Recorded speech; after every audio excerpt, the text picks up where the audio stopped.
안녕하세요. 이건용 건축사입니다. 이번 시간에는 지난 시간에 이어서 공동주택에서 도시형 생활주택 관련된 내용들을 좀 설명드리도록 하겠습니다.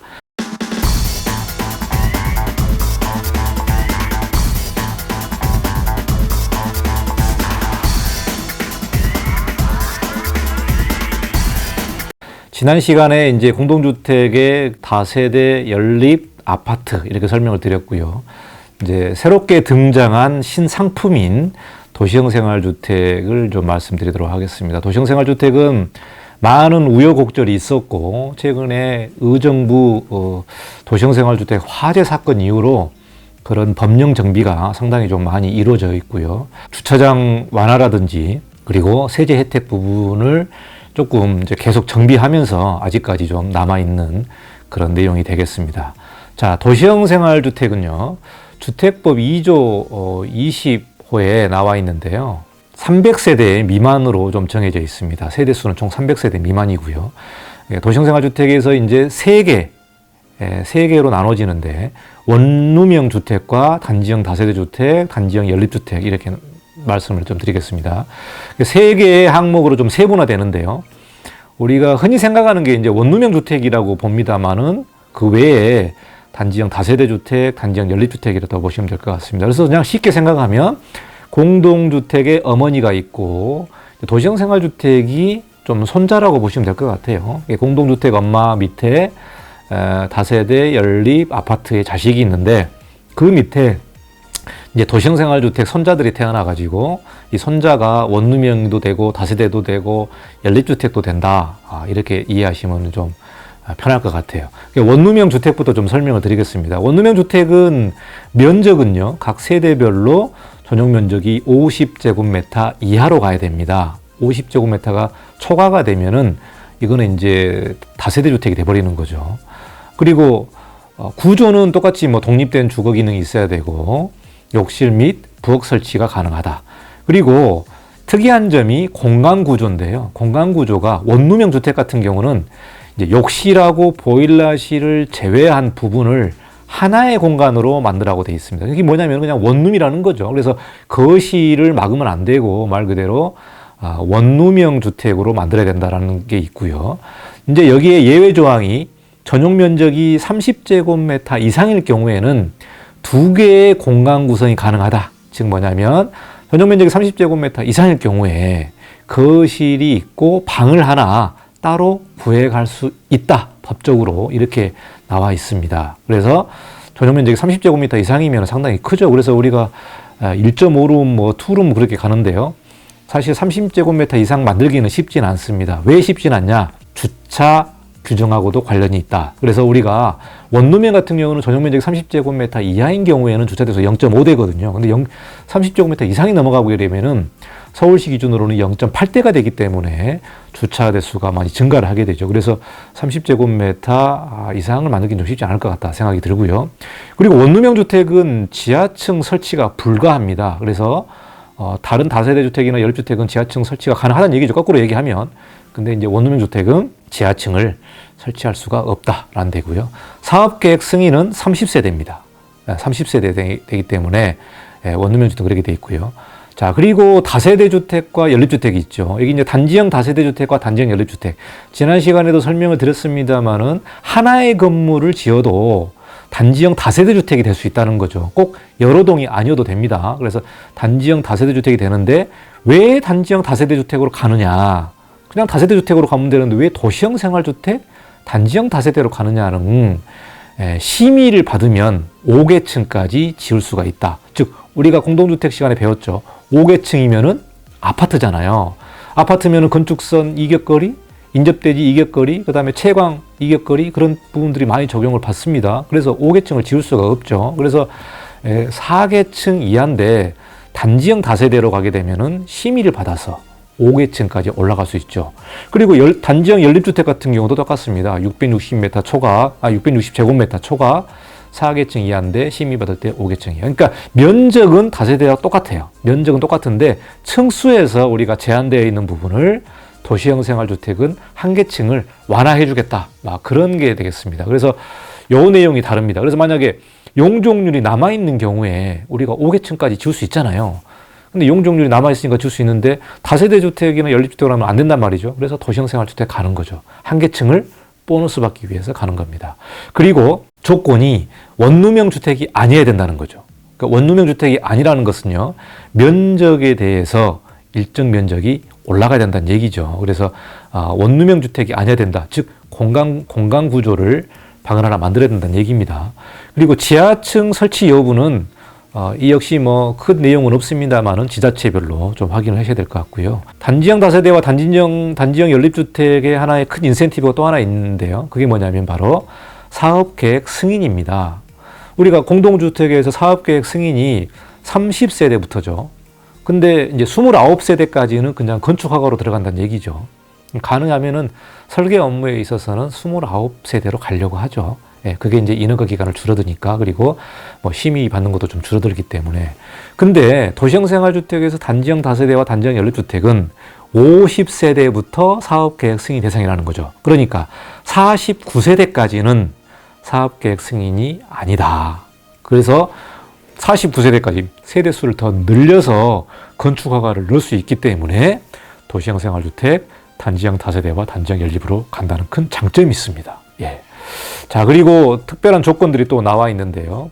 하나의 건축물에는 도시형 생활주택과 그 밖의 주택을 함께 건축할 수 없다. 그러니까 한 건물에는 용도가 도시형 생활주택으로만 가야 된다는 거죠. 예를 들어서 도시형 생활주택이 있고 또 다세대가 있고 그런 용도가 아니라는 거죠. 그래서 도시형 생활주택으로만 가야 되고요. 그 밖에 주택과 함께 건축할 수 없다. 그러면은 도시형 생활주택과 오피스텔을 복합으로 짓는 경우가 많았습니다. 왜 오피스텔로 가지 않고 도시형 생활주택을 일부러 넣었을까요? 주차 대수는 거의 똑같아요. 근데 왜 넣었을까요? 도시형 생활주택에서는 주택이기 때문에 발코니 확장을 받을 수 있잖아요. 오피스텔은 발코니 확장을 못 받죠. 도시형 생활주택은 공동주택이다 보니까 발코니 확장 인정을 받습니다. 그래서 도시형 생활주택과 오피스텔을 섞어서 선택을 하게 돼 있는데요. 조건에 도시형 생활주택 그 밖에 주택이니까 오피스텔은 가능하다는 얘기죠. 그리고 원룸형 주택과 주거 전용 면적이 85제곱미터를 초과하는 주택을 한 세대를 함께 건축한다, 가능하게끔 해놨습니다. 이 내용이 뭐냐면요, 노후된 주택이 있고 거기에 사는 이제 만약에 거주민이 있는데 너무 노후가 오래돼서 노후 수익용으로 2층, 3층, 4층은 원룸형으로 가고 꼭대기 5층에서는 이제 주인이 살 수 있는 주택을 만들 수가 있지 않습니까? 이런 경우는 이제 우리가 일상에서 서민들이 많이 건축물을 짓는 건축 행위가 될 수가 있죠. 그래서 이게 뭐 예전에 좀 말이 많았는데요. 이제 지금 현재 법은 원룸형 주택과 주거 전용 면적이 85제곱미터를 초과해야 돼요. 그러니까 이제 국민주택 규모의 이하가 아니고 국민주택 규모를 초과하는 주택 한 세대를 함께 건축 가능하다. 예, 그렇게 돼 있기 때문에 말 그대로 주인 세대가 85제곱미터를 초과해야 된다. 근데 우리가 일조권을 받게 되면 85제곱미터를 그렇게 초과할 일이 있을까 좀 의문이긴 합니다만은, 그러면은 이제 집이 뭐 3층에 내려오든지 그렇게 해야 되겠죠. 그런 예외 규정을 주고 있습니다. 이제 서민형 도시형 생활주택을 짓기 위해서 수익형으로 짓기 위해서 짓게 돼 있고요. 자, 그리고 하나의 건축물에는 단지형 연립주택, 단지형 다세대 주택과 원룸형 주택을 함께 건축할 수가 없다는 거죠. 그러니까 쉽게 해서 원룸형과 단지형 다세대나 또 단지형 연립주택을 지을 수 없다. 그러니까 원룸형은 그냥 순수한 원룸형으로 가든지, 그리고 순수한 원룸형 플러스 주인용 85제곱미터 주택 한 세대를 지을 수 있다. 요게 이제 특별한 조항이 되겠습니다. 자, 이런 인센티브들이 있죠. 5계층으로 간다는 부분, 그리고 사업계획 승인이 이제 안 받으려면 49세대까지 건축허가로 들어갈 수 있는 장점이 있다. 도시형 생활주택이. 그리고 세제 혜택이 있습니다. 그러니까 왜 도시형 생활주택으로 짓나, 왜 도시형 생활주택으로 분양을 하나, 이런 부분에 보면 주택 임대 사업자를 등록한 경우에 전용 면적 60제곱미터 이하 같은 경우는 취득세를 면제를 해주고요. 전용 면적 60제곱미터 이하 같은 경우는 재산세도 면제를 해줍니다. 그리고 1가구 1주택을 유지를 시켜주고 비과세를 적용하고 종합부동산세에 합산해서 배제를 해주겠다. 그런 부분이 되겠습니다. 그리고 양도세 중과도 배제를 해주기 때문에 도시생활주택으로 분양을 한다든지 취득을 하게 되면은 이런 취득세 면제라든가 재산세 면제가 될 것 같습니다. 그러니까 이게 설계를 해 보면은요, 우리가 이런 일상에서 골목에서 만나는 소규모 이런 주거 건축을 하다 보면 일조권을 받게 될 수밖에 없습니다. 일조권을 받으면 건물 전체를 100% 원룸형으로 하기에는 쉽지가 않습니다.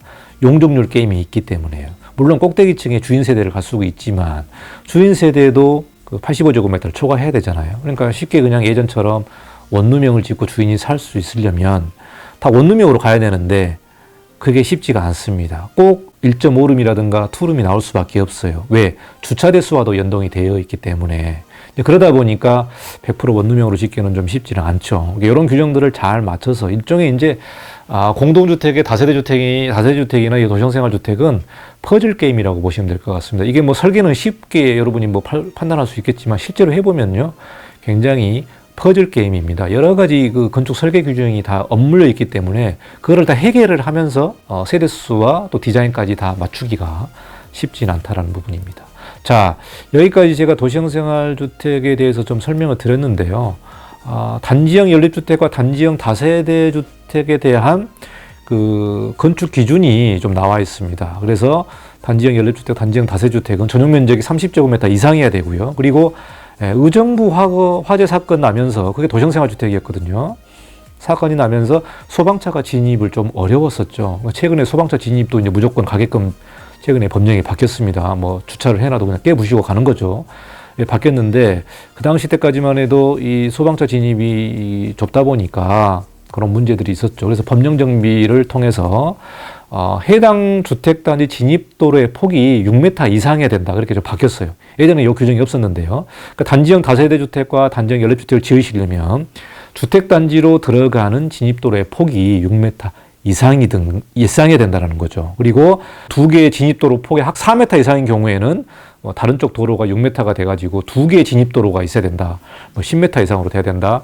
그리고 4m 이상과 6m 미만의 진입도로는 도로와 통행거리가 200m 이내야 된다. 이런 도로의 진입에 대한 규정들이 좀 강화가 됐습니다. 그래서 화재에 취약을 하기 때문에 사실 현실적으로 보면은 일반 다세대 주택이나 도시형 생활에 큰 문제는 없습니다만 구조는 똑같아요. 주차 대수도 똑같고. 근데 이제 49세대까지 건축 허가를 바로 들어갈 수 있기 때문에 더 많은 사람이 한 건물에 산다고 보는 거죠. 그래서 화재라든가 안전에 좀 취약하지 않냐, 그렇게 판단을 해서 이런 법 규정들이 좀 강화가 된 것 같습니다. 자, 그래서 제가 단독주택, 공동주택, 도시형 생활주택 이렇게 다 쭉 설명을 드렸는데요.